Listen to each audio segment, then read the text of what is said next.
So episode 3, obviously this is a big headache for me, and I'm going to explain that in depth. It looks like I've done quite a bit of work to this bike, but in reality, all I've really done is taken off the rear piece of plastic and then fished the rear part of the wiring harness off where I could. I have kind of labeled these because they had to come off. They fished down into here and I couldn't quite figure them out.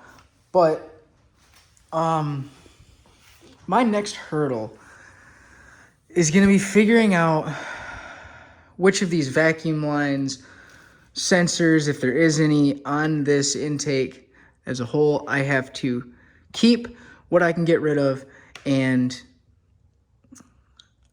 I'm going to take a guess right now and say I'm going to need a new top of the airbox, and I'm going to have to create some of those.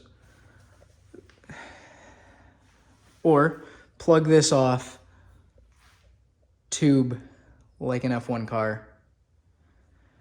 It's likely the only reason I'm going to have to take this off is to get the engine out because of this bar in there. I don't think it's got the clearance.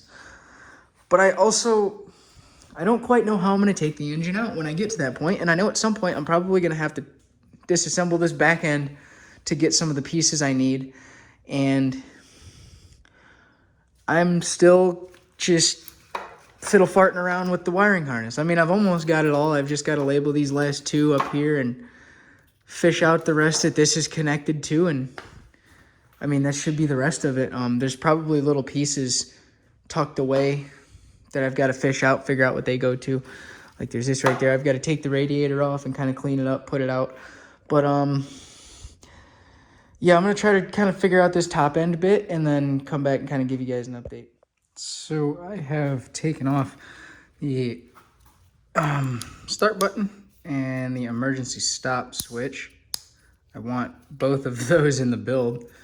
This right here is it's for your brakes.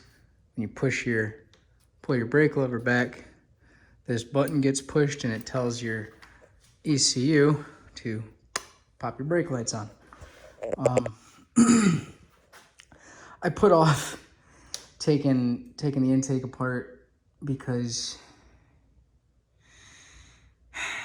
I don't know. I want to take apart everything around it.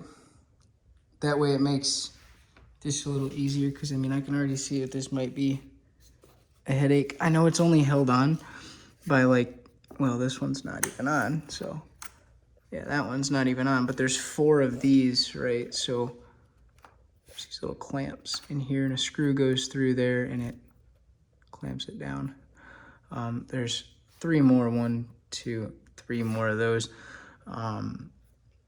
And then this pops off, minus all these vacuum lines and stuff, but these should be something I can take down with my fingers and then just pop off. So it's more or less just figuring out where those go and why they're there. I mean, like, this doesn't go anywhere, so I just don't know. I'll figure it out. But yeah, give me what's a half a second for you and probably 30 minutes for me. Alrighty, to wrap this up, I've kind of created my own headache, the first one of this project. I've snapped this little piece right here, and long story short, I had to learn a different way of buying parts. So I'm used to, on cars, it's very easy. Look up the part, look up the car, and it'll pop up. The way at least this part has taught me to order parts for bikes is more or less the same way I did it when I was in the military and what I mean by that is looking through the manual, finding a part number based off of a reference diagram. Say it's a little arrow with a number pointing to this, and you go down to the little thing and the number next to it gives you a part number and a name for the part, and then you can order it that way. So it took me a little bit to learn that, but